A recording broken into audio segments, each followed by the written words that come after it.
The next panel was teed up really well by Senator Manchin. He asked, when are we going to start talking about the national debt approaching $20 trillion? And we weren't going to do it before he mentioned it, but asking you shall receive. In the last hour, we've pulled together a terrific panel to come up and speak on that very issue. So if I could call up to the stage Grover Norquist, the President for Americans for Tax Reform, MacGuineas, President for the Committee for a Responsible Federal Budget, and Richard Vague, Chairman of the Governor's Woods Foundation, founding Chairman and CEO of First USA Bank.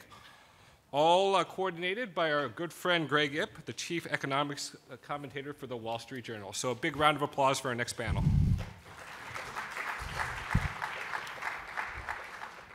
Thanks very much, and thank you in absentia to Senator Manchin, who, did exactly raise the right sort of like agenda-setting question. What are we going to do about this $20 trillion of debt? And just to put a few numbers in context, we economists like to compare something to a benchmark, and so as a share of GDP, the relevant figure is that the publicly held debt is 77% of GDP, which is the highest since the 1950s. But is that the figure to focus on, or should we be focusing on a couple of other figures, like our economic growth rate, which has only been around 2% since the recession ended, the weakest expansion in the post-war period, or the fact that inflation is below 2% despite the Federal Reserve's efforts to get it back to 2%, and even more striking that the government bond yield is around 2%, the lowest since the 1950s and the 1960s. In other words, you can look at that debt, as a lot of us do, and get very worried, or you could look at these economic figures and these bond yields and say that's, that's not the problem. It's the fact that there's not enough economic growth, and the markets certainly don't seem to be worried about debt. So I think in that context, as we embark on a pretty busy legislative year with tax reform and health care and regulatory reform and infrastructure spending all crowding the agenda, deciding what the priority needs to be between these two things is really going to be key. And we have a terrific panel here to talk about it. I think you've all heard their introduction, so I won't repeat that. But let me just begin this question with a bit of a scene setter. Last night, the Trump administration gave a briefing where they were asked about their plans for tax reform. And as you know, the plan is that they want to cut some tax rates, maybe do a few other things on the tax side, and in the process, stimulate economic growth. And I'll quote what the person briefing the reporter said. He said, "We want to make it revenue neutral. Our greater priority is to provide growth." So this didn't really clarify matters. And so what I'd like to ask the panelists, starting with you, Maya, can we have both? Can we have a tax reform that's revenue neutral, and can we also stimulate economic growth? Or are there tougher trade-offs here that the administration has yet to grapple with? Well, there are certainly tougher trade-offs that the administration has yet to grapple with, and that is true throughout their fiscal agenda. But on the first question about growth and revenue neutral, actually the best way to grow the economy is tax reform that is revenue neutral, not deficit enhancing. So you put out, I thought, a really good starting point, which is there's so many numbers that tell the picture of the fiscal and economic health of the country. And I would add one more to the debt picture that you were looking, which is where we are in the debt today, which is near record levels, but also where are we headed? Because the last time our debt was this high as a share of the economy, we were coming out of World War II, and the debt projections and trajectory was to come down dramatically as we came out of the war.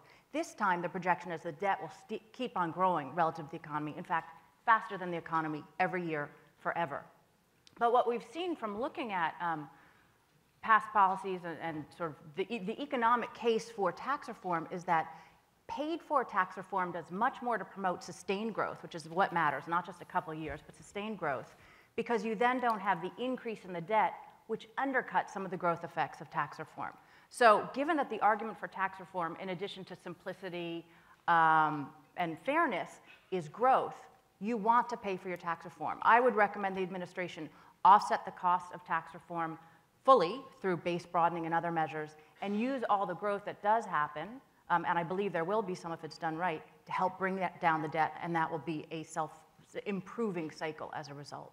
But I would just say the administration has made a lot of different points about what they're doing in terms of tax reform. It's like every time you hear the explanation, it's kind of a different story. So you get a bit of whiplash trying to figure out what their plan is on this. In the budget, they assume it would be completely revenue neutral. But then when they talk about tax reform, they assume the growth from reform would offset a big chunk of the cost. Those are very important differences. Grover, what do you think? Maya just said that she thinks that the best growth effects come from tax reform that's fully paid for. Do you agree? No, the best growth effects come from pro-growth policies, which are, for starters, the president's effort to go towards a 15% corporate rate. 15 or 20, I think, is what they're likely to end up at. And not only for companies, but for Subchapter S pass-throughs, partnerships, and so on, which is the big change in this administration's tax reform as opposed to Reagan's or some of the earlier ones, recognizing a lot of activity, economic activity in the United States takes place within the personal income tax, even though somebody runs a business, but they pay it through their personal income taxes, bringing that down to 15 or 20, and the House wants to cut the corporate rate 43% and the individual rate 43%. What Trump wants to do is take them both to 15, which is more dynamic. This is exactly the way to go. The other one is to go to full business expensing, which is in the House plan. The administration's not opposed to it, but it isn't yet in their formal plan. That's one that even Democrats over the years have been supportive of. Obama moved in that direction with a partial full expensing proposal for smaller companies. Not having long depreciation schedules drops the cost of capital and new investment rather dramatically, getting rid of the alternative minimum tax, getting rid of the death tax, which is a third or fourth bite at the apple after people have already paid taxes on the same dollar several times. And again, just some of the numbers that CBO says if you grow at 4% a year, Reagan's growth rates, as opposed to 2% a year, Obama's growth rates, you end up with $3 trillion more in revenue over per growth. So it's $6 trillion over a decade, $3 trillion if you grow at 3% rather than 2%, $6 trillion if you grow at 4% rather than 2%. We have heard arguments. We heard them after the Carter administration. Limits to growth. Remember, there wasn't any more growth. We knew in 1980, I was taught in business school, no more growth, not happening anymore. The guys in Rome, Club of Rome, had just decided that growth was not possible, couldn't happen. It wasn't that Carter had failed economic policies. It was that nobody could ever do growth. And now you hear the same thing from the outgoing Obama administration. We didn't fail. 2% was not failing. 2% is as good as you can get. We used to grow faster during the beginning of the Obama administration than Europe. Now, over the last year, 2016, we've been growing slower than Europe. So there's not some European, Swedish growth rate, French growth rate that we're all going to. We've fallen below the European growth rates, and they're actually growing faster than we are. So growth can happen, and it can happen with sound economic policies. I know we're talking tax reform here, but there's $1.8 trillion of deadweight cost on the economy every year from regulations. And you should like getting rid of regulations because there's no deficit or debt that occurs when you deregulate trucking or airlines or all the transportation, as we did under Carter and Reagan, bipartisan effort there, and as we can do with the permitting processes. I mean, the number of jobs that are waiting on a permit in this country, last number I saw from the chamber was 1 million jobs waiting on a permit, because Obama had a 8-year war on infrastructure where they weren't granting permits for pipelines and other infrastructure, particularly in energy. Let's allow the permits to happen. Let's allow the pipelines to be built. We need pipelines to the various areas where we now know there is energy that wasn't necessarily there in economically significant quantities before. So 1.8 trillion annual cost of regulations, we can take that down and you get a great deal of growth. But again, going to 4% growth gives you $6 trillion a decade of either paying down debt or further paying for tax cuts. And moving in that direction, I think, is extremely helpful and a good idea. Do you think 4% growth is a reasonable benchmark for what we can achieve with tax reform and these other things? We've done it, and we did it with tax cuts that were less aggressive under Reagan than taking the corporate rate down to 15%. I mean, I talked to Swiss bankers who said, you guys go to 15, people will be leaving Switzerland and moving to the United States. I met with the Treasury guys in Australia who said, we're at 30, you guys are at 35. You go to 15, we can't compete. We're going to have to get down too. But the growth constraints aren't about tax reform. I mean, tax reform is definitely something that can help grow the economy, hopefully by a couple tenths of a percentage of GDP. That's sort of the higher end of the estimate. And one of the ways to make it more pro-growth is also get rid of some of the $1.6 trillion in tax breaks that we have per year by broadening the base. So on top of doing what you're talking about with rate reduction, you're offsetting those costs by getting rid of a lot of tax breaks that can de-equalize a lot of decisions. And that also keeps it from growing the debt, which is negative on growth. But the constraint isn't how much tax reform can or can't do. It's that the baby boomers are moving into retirement. This is a demographic challenge that we have not faced before. And what you can't do, I mean, you talk about how much we could get from 4% growth. We could get even more from 5% or 6%. But you can't keep dropping in these numbers because we want the growth. We need a plan to grow the economy. Regulation's part of it, tax reform's part of it, infrastructure, immigration, trade, a lot of things, bringing the debt down. Those will all help growth.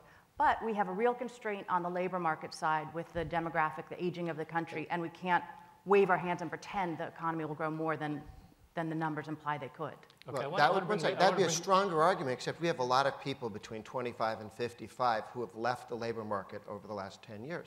We have a low labor participation rate, and you could significantly increase the number of people working without, and I'm very pro-immigration, but without any immigration, you could increase the labor market by getting people back into the labor market who between 25 and 55, they're not aging out, they got tired of not having a job, got out. I want to bring Richard into this conversation. Richard, you've just written a book called The Next Economic Disaster, which is all about, what brings on crises and how do we prevent them. A lot of the debate around whether we should be prioritizing the debt is exactly about whether it is reaching, levels that are going to bring on a financial crisis. Do you think that ought to be like front and center in terms of what the federal government and what the Trump administration thinks about prevention of crises, controlling the debt? Tax reform comes later? Government debt, we've studied this exhaustively, and for developed countries, government debt increases never bring crisis. It's private debt increases that bring crisis, whether it was the '86 crisis or the '07 crisis or what have you. Really want to comment on tax cuts for a minute. And by the way, every one of my friends is rabidly in favor of tax cuts, irrespective of how they feel about Trump. But I'd be cautious on unfunded tax cuts. I think it's possible to overestimate the benefit of tax cuts. Let's take the Reagan boom. From 1981 to 1985, the economy grew by $1 trillion. During that period, private debt grew by $1.5 trillion. Government debt grew by $1 trillion. So you had $2.5 trillion growth in debt to fund $1 trillion growth in GDP. That's really where this 4% growth comes from. Tax cuts were a very small part of that equation. They were about $100 billion, so that number's relatively dwarfed in the grand scheme of things. And by the way, the private debt boom under Reagan brought us the junk bond crisis, the S&L crisis, the oil patch crisis. For better or for worse, it's private debt trends that bring crisis and are determinant in economic outcomes, much, much more than government debt. So I think one of the key issues about whether tax reform, whether you can cut tax rates and not pay for it, is the issue of how much tax cuts will generate growth and then pay for itself. If you're not steeped in the lovely arcana of Washington, this is called dynamic scoring as opposed to static scoring. With static scoring, you assume the economy doesn't respond. That's how you decide how much revenue is lost. With dynamic scoring, you say, hey, the economy responds. That gives you back some revenue. In your opinion, Maya, how much extra revenue can the administration count on from the dynamic scoring process? And what would be a wise way to approach this for the administration, which, as you've seen, is somewhat skeptical of the analysis of the Congressional Budget Office and some of the other nonpartisan scorekeepers that we have? Well, being skeptical aside, the wise way, and I think the only way that they should, is to depend on the models that are put out by the Joint Tax and others that will score what the proposal is like to generate in terms of growth. I think given what we've seen before, looking at Dave Camp's tax plan and others, one of the things you find is that if a tax plan is debt finance, they may find the growth effects are negative. That's happened before. When there's too much debt involved, it actually has a negative effect. On the high end, probably recouping 20 to 25 cents on the dollar is the highest that you could affect from tax reform. I think that's what the models would say, and I assume it would be significantly lower depending on how much is debt financed and the specifics of the tax reform. Well, CBO scored the Camp modeled dynamically as well as statically. I'm talking about the dynamic. Some of the dynamic models Right. that No, have but- been scored have shown negative effects. The CBO score for camp was an $800 billion over a decade, about $1 trillion 6 different increase. scores, right? So that's the highest. They had a range of So- 6 scores. That was the dynamic score. There's also No, they had static six- scores. They had 6 dynamic scores. Okay. Again, why would you limit yourself to guys who've been, I mean, I love the CBO guys. They've been consistently wrong. And you can go to the most recent tax cut we had to answer this question, which was the Bush second tax cut, 2003. And CBO scored that if you cut the capital gains tax and the dividend tax, that you would lose revenue. In point of fact, it gained revenue. And at the end of the 4 years, they got more revenue from in the economy than they were planning without the tax cut. So the tax cut, the most recent tax cut we had, which was targeted at particularly dynamic decision-making, capital gains and dividends, raised more money than it cost, and CBO was wrong in their static models. I'm all willing to listen to them, but they need to come back and explain how they've changed their model, given that they were wrong in the direction, not even in the numbers, but in the direction on their scoring of the most recent tax cut we've had. Richard. There has not, we've studied 47 countries in the entire period since World War II. Those 47 countries represent 92% of world GDP. There has not been a single instance where a government debt increase has paid for itself. There's 3 ways that government debt comes down as a percent of GDP. Rapid increases, offsetting increases in private debt, very large net export positions, and for smaller countries, inflation. There is no such thing as government debt increases paying for itself. That's awfully discouraging. So our choices there's no basically free are lunch. like private debt crisis, inflation, and there was a third one there, but I don't think. Net exports. And that, So like a Germany or a China in the early 2000s. Well, we grew away from our World War II debt. We grew away from our Civil War debt. We grew away from our In World both War of I those debt. instances, over dollar for dollar increase in private debt offset that. but there is actually an interesting issue here, which is about whether the debt crisis is the sort of the dog that keeps that doesn't bark. Because Maya, you've been around a long time, we've all been listening to these conversations for a long time. Warnings about debt I crisis. know, and yet so young. Yes. Well, I think you said debt crisis. before Dynamic you- scoring here is a fact. Thank you. You're asking for dynamic score before you're asking for solid food. That's like as was I. So the point is we haven't had it, right? In fact, here we are, as I was saying at the outset, with the highest debt to GDP ratio in post-war history, and a bond yield at 2%. And I love the CBO as much as the next guy, but one of the reasons their dynamic models don't give tax cuts much credit is precisely because they think it'll crowd out private investment by pushing up interest rates. It's hard to look at the rise in government debt we've seen around the world and what's happened to interest rates and believe that that mechanism is still operative today. So what's your response to that? I mean, so there are a lot of different pieces about why one worries about debt. And the first is that the debt isn't a problem until it is. And once it is, you have a really hard time catching up with that. If it does push up interest rates, that causes your debt load to be higher, your debt payments higher, and you get in a vicious cycle. And we do have the situation right now where the fastest growing part of the budget is interest payments on the debt. Whether you want to be cutting taxes, whether you want to be increasing spending, putting more and more money into interest payments isn't a great use of it.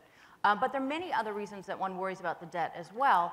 And I think one that's really relevant right now is that to have a healthy fiscal balance sheet whenever you enter a recession is critically important. When we entered the downturn of 2008, our debt was 38% of GDP. And we were able to borrow, and people will disagree whether the stimulus worked or it didn't, but I sure wouldn't want to be in a situation where it wasn't easy to borrow whatever we felt was necessary at the next economic crisis.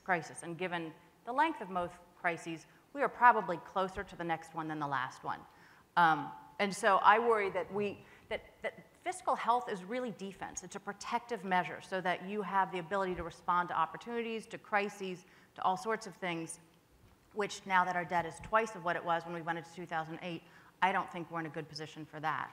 And I also just think, just a side point is, in this whole conversation about growth, growing the economy really is one of the single most agenda items we have right now. And while we can disagree on the details, there's pretty broad-based agreement on what those things to do would grow the economy. In many ways, it's a political challenge more than it is an economic challenge. I think we could map out a pretty sensible, comprehensive economic growth plan, and a lower debt makes a lot more sense than a higher debt as part of that, because what we don't see about the effect of debt is it can bring down our standard of living, it can bring down our wage growth. So you don't know what you're missing, but we would be wealthier already today if we didn't have such a high debt and had been running a deficit for so long.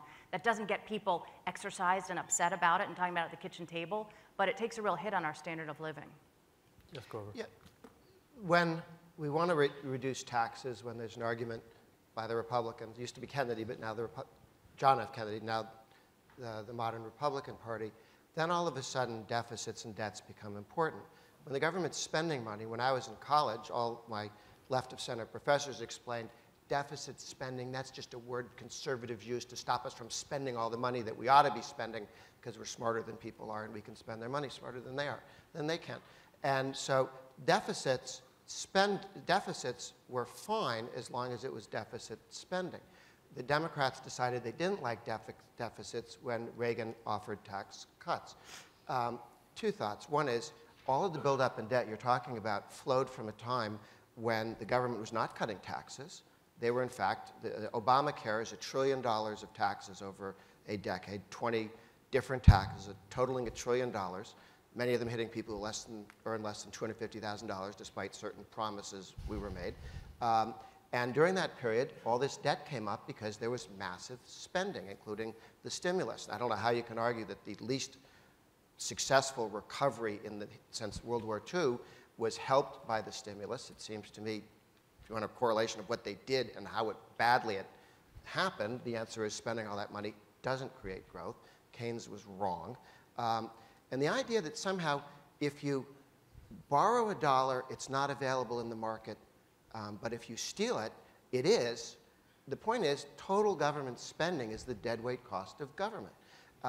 If we want $100, if the government, not we, the government wants $100, and they take 90 by force, and they borrow 10, they now have 100, and the real economy is short $100. It's not there. If they say, no, no, we don't want to crowd out private investment. Instead of taking 90 and borrowing 10, we'll send the guys from the IRS out. We'll take all 100. And then there'll be all this private sector money. I'm sorry.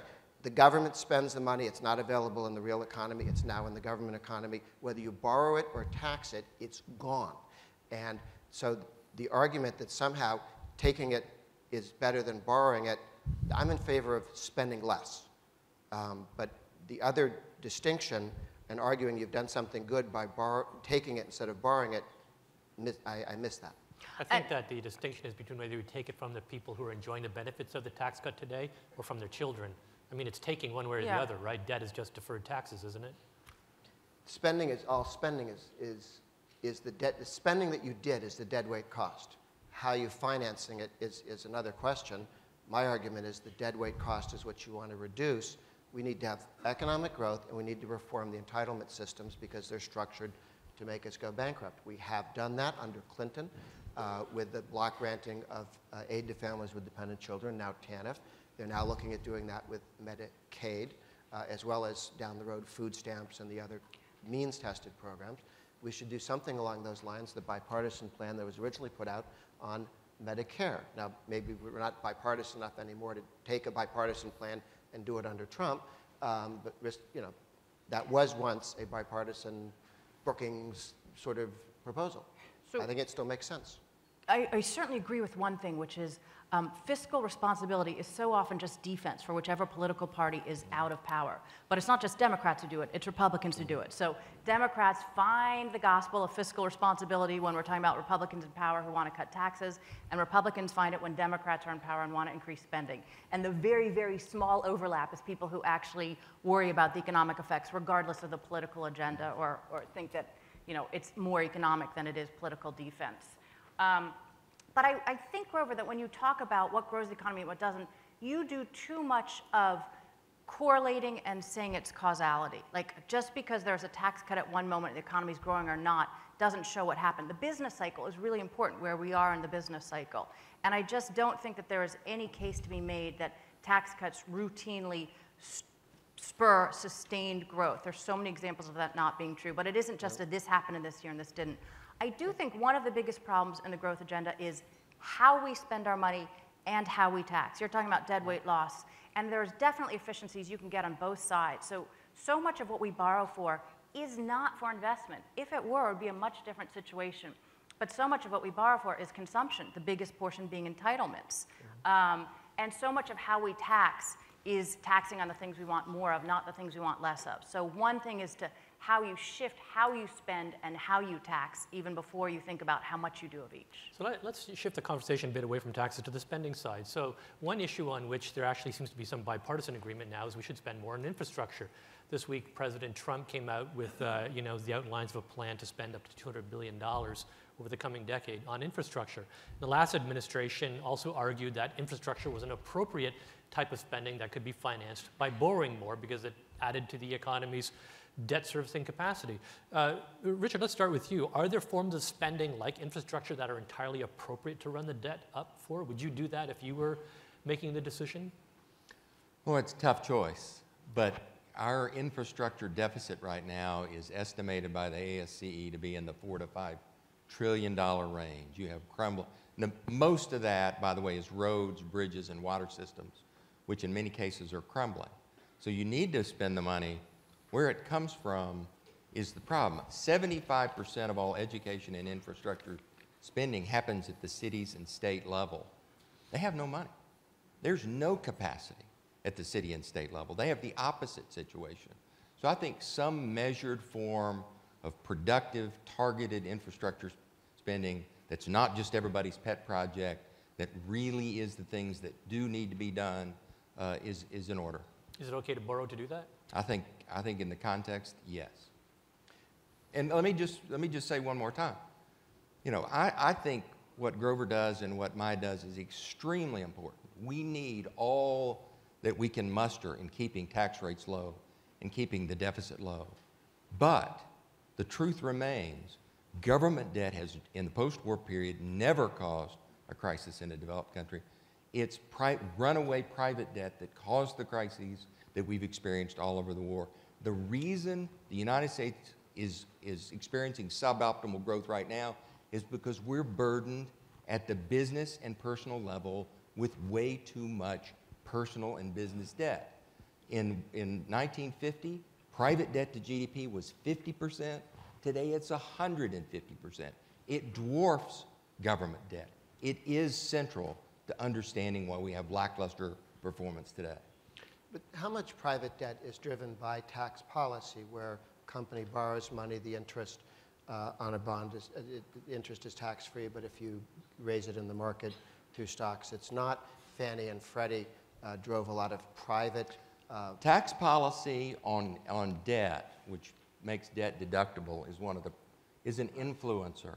But if we look at this over 200 years under enormously divergent tax regimes in different countries, the story is always the same. There's always an upward trend and accumulation of private debt. So I think ultimately it's not that big of a factor. On infrastructure, if you were to rebuild all the water pipes, both sewage and clean water, drinking water in the country, it's about $1.3 trillion.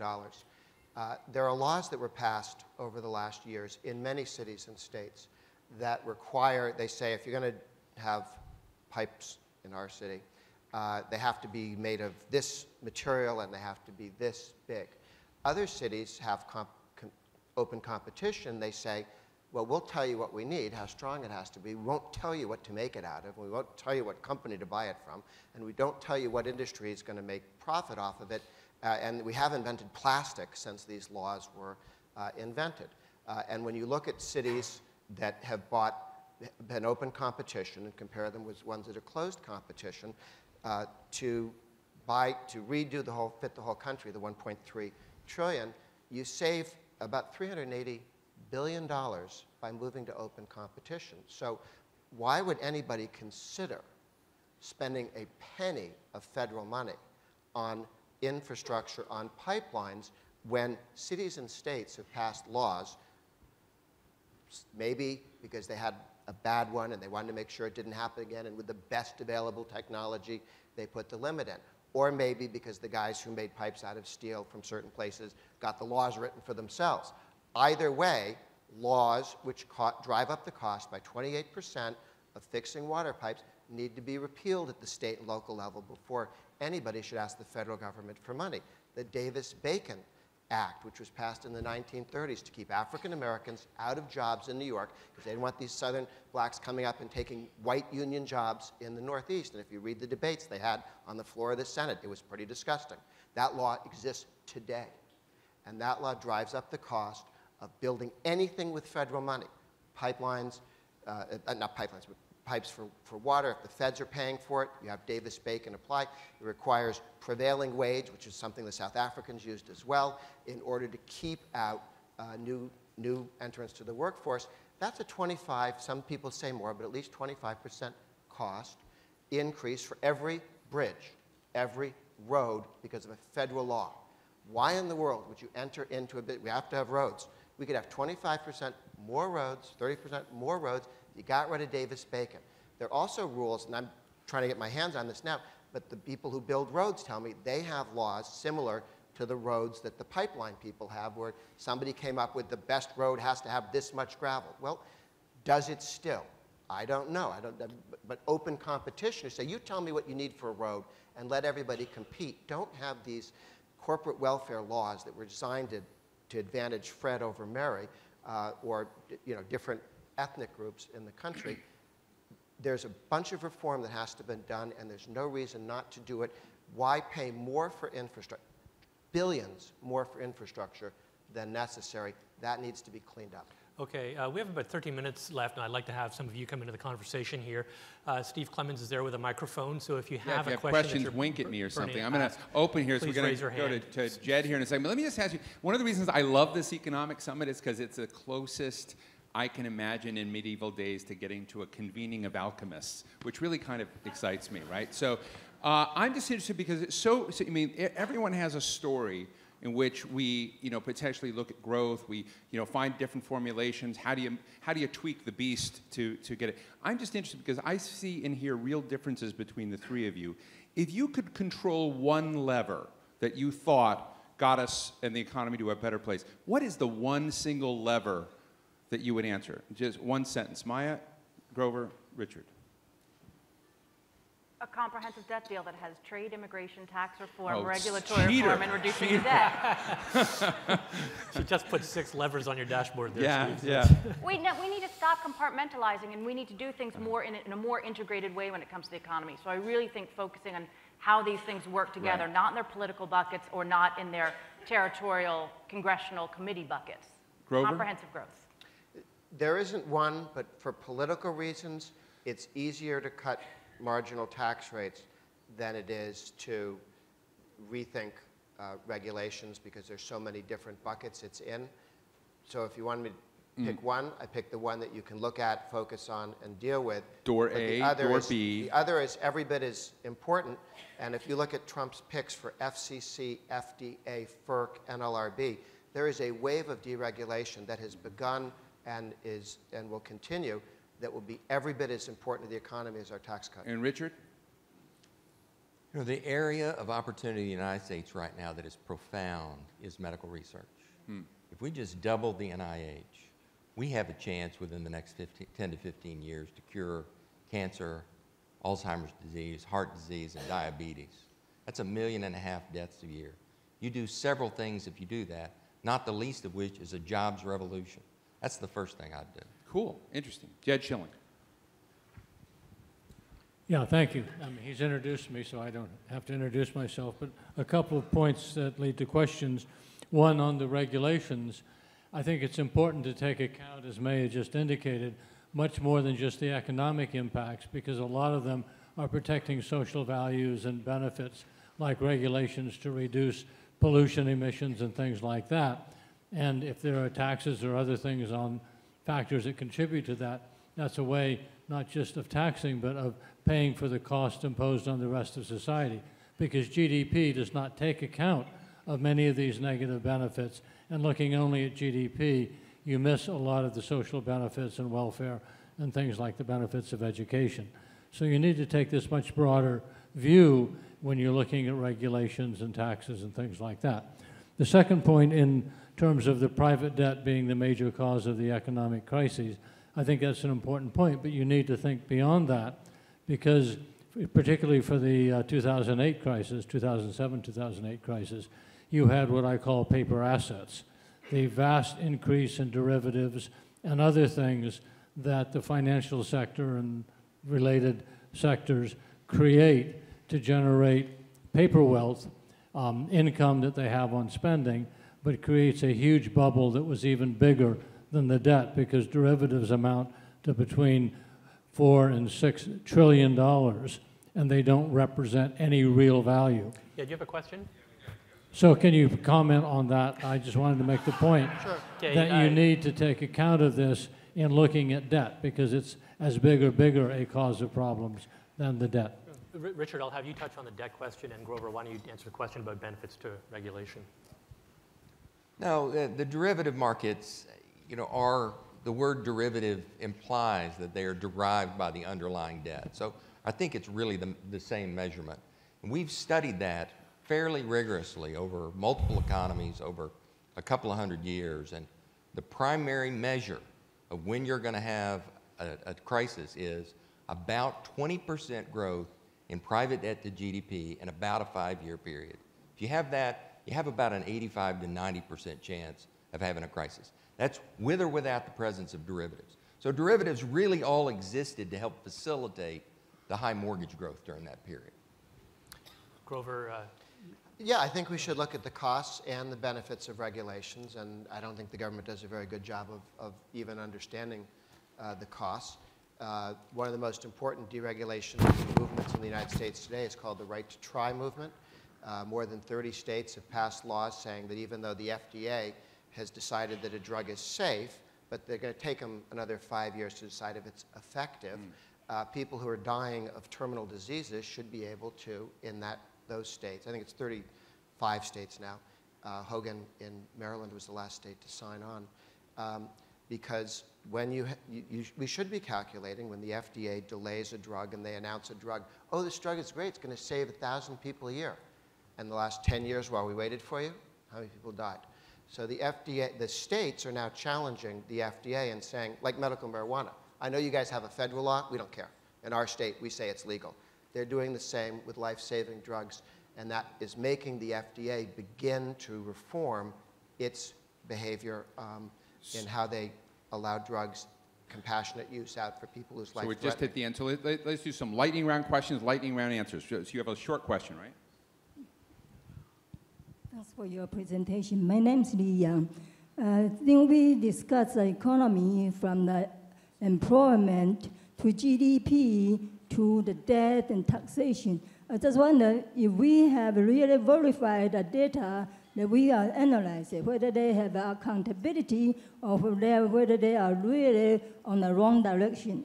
Employment by itself, is not really for productivity. So if you count it as a GDP, it's really meaningless. So I wonder if we should redesign the data and verify the data and make it meaningful without a real, the debt currently is using to benefit the negative productivity, basically. So Maya, I think she's sort of saying is that like the priority should be jobs, not GDP. You know what I mean? Do you agree? I mean, unemployment's at 4%. Should we basically, brush our hands and say, mission accomplished, we can all go home? I think there are so many different data points and sets and projections that you need to tell the economic story. And so I think jobs is one. I think debt is one about the risks or the brokenness of government. I think growth is a critically important one about the pie, but I think the distributional effects of growth is also important.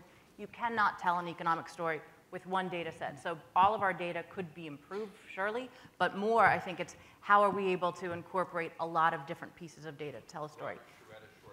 Okay, very short. Robert Sheretta, international investor.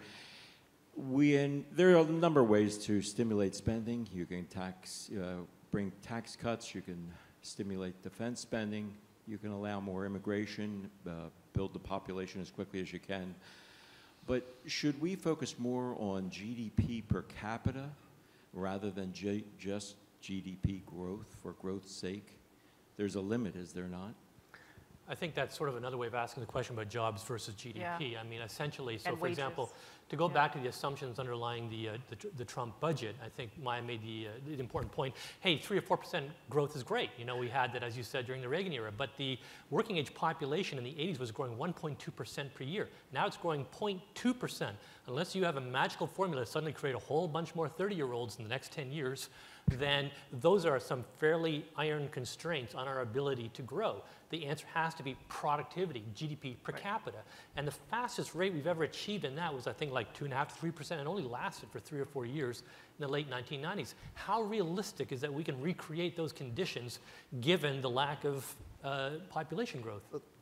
Given the collapse in the labor force participation rate, there are a lot of people who are here in the country already, not counting on immigration, who could come back into the labor force. One more. Well, and also I thought it was an excellent question because I think we do focus so much on growth, and per capita growth really matters a lot. Immigration is a perfect policy that exemplifies the difference, where immigration, increased immigration, is one of the best things we could do to grow the economy, but it doesn't grow the economy on a per capita basis. And so you do have to figure out your policy objective. Oh. And Steve, I want to give you one more answer since I already gave you 7, but I think lifelong learning or the premier education system would actually be the single thing that I would invest in the most for growth out of all the things, even though it has a longer payoff. I want to make one point just because I think it's important. Immigration doesn't raise per capita growth, but it does help correct the serious demographic problem we have with entitlements, which is too many old people, not enough workers. So if we can actually basically make the working age population a bit younger via immigration, it does actually help us out of some of the debt problems without necessarily addressing the long-term growth problem. Sorry. Hi, Maya Jolson, like Maya MacGuineas, also went to Harvard Kennedy School and spent years in the UK as an economist. And my ears perked up when Mr. Norquist said Europe was growing faster. And so I checked IMF. Europe is not growing faster than the US, only by 0.1 point last year. Next year, US 2.3% versus 1.6% for Europe. So if the gentleman and Maya can speak to Europe as far as private versus public debt and the impact, as well as defense spending and the impacted budget. In 30 seconds or less. Private debt in Europe is every bit as high as it in the United States. And one of the things that has not happened in Europe is they haven't addressed, you see this in Spain, Italy, and other places, they didn't act as aggressively to get the banks to recapitalize. So they're still dealing with the financial institution aspect of their crisis. Asia, private debt has gone even higher. There is a pending crisis in China. Our private debt to GDP is 150, Europe's about 150, China's is 220, and growing rapidly. I want to sort of like finish this off, actually. Can I just take moderator's prerogative? Okay, I'm going to ask like a real quick I question. have this cool question on infrastructure that somebody handed me, but I'll let you go, and we'll ask it later. Okay. Moderator's prerogative, sorry. But okay, I want each of you to give me your probability that we'll have a tax reform at the end of this year or a tax reform by the end of this president's term. Richard. Grover told me it was going to happen in September, so I'll give it a 100% chance of happening. Grover. Yeah, no, it'll happen. Look, the House, the Senate, and the White House are meeting at a principals level regularly. The Senate is meeting 3 times a week. The House Senate Republicans 3 times a week on health care and twice in the subgroups that they're meeting. They're going to do the health care first, and this fall we will have significant tax reduction. Maya? 50% chance or 45% chance that we'll do it this year, 75% chance that we'll do it before the end of the president's term, but a way too high 85% chance that it will be more tax cuts than tax reform, and that's a huge lost opportunity. That takes me to my last question today. Federal debt to GDP, 77%. What will that number be 10 years from now? Oh, that's a good one. Federal debt to GDP is about 104%. People take the pension stuff out. I put it back in. At the end of Trump's first term, it's hard to imagine it'll be lower than 115%. You know, whoever's next after Trump, it's hard to imagine, irrespective of what they do, it's going to be a lot lower than 120, 125%. Grover, in 10 years, Depends how the 2018 elections go. If the Republicans pick up 5 Senate seats, they'll be able to do entitlement reform. and the unfunded liabilities will collapse. Maya?